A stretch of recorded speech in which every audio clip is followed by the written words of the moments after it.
কি ছিল ওসমান হাদির অপরাধ? আমার মনে যে প্রশ্নগুলি দেখা দিয়েছে, আমি বিশ্বাস করি এসব প্রশ্নের জবাবের মধ্যেই হাদির ঘাতকেরা লুকিয়ে রয়েছে। সতর্ক থাকতে হবে, ষড়যন্ত্র কিন্তু এখনো থেমে নেই।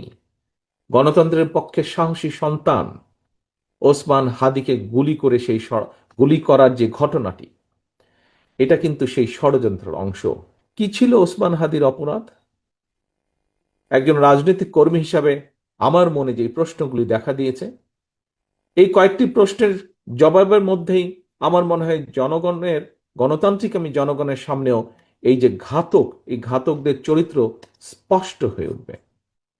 আমার মনে একজন রাজনৈতিক কর্মী হিসাবে যেই প্রশ্নগুলো দেখা দিয়েছে, এক, বর্তমান অন্তর্বর্তীকালীন সরকার বা সরকারকে যদি ব্যর্থ করা যায়, কারা তাহলে খুশি হবে? দুই, নির্বাচন ছাড়াই বর্তমান অন্তর্বর্তীকালীন সরকারকে বহাল রাখা গেলে কারা লাভবান হবে?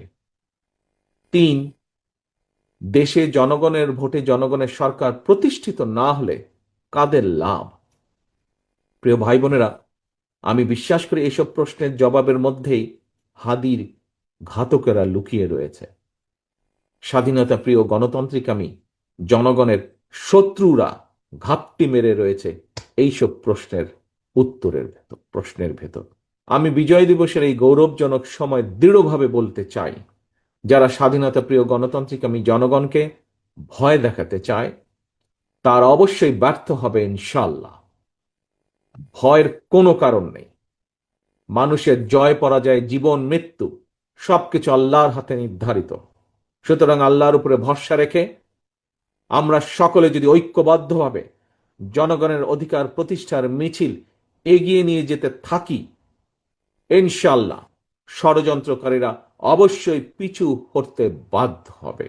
1971 সালে প্রমাণিত হয়েছে, 2024 সালে প্রমাণিত হয়েছে, 1975 সালের 7ই নভেম্বর 90-এ স্বৈরাচার বিরোধী আন্দোলন, প্রতিটি আন্দোলন সংগ্রামে প্রমাণিত হয়েছে, জনগণ ঐক্যবদ্ধ থাকলে জনতার বিজয় কেউ ঠেকিয়ে রাখতে পারে না।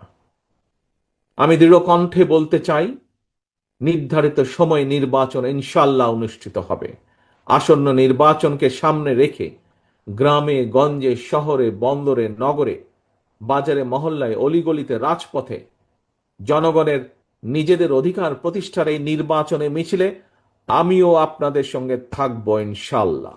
আসন্ন জাতীয় নির্বাচন কিন্তু কেবলমাত্র একটি এক্সপেরিমেন্ট বা এক্সপেরিয়েন্স অর্জনের নির্বাচন নয়।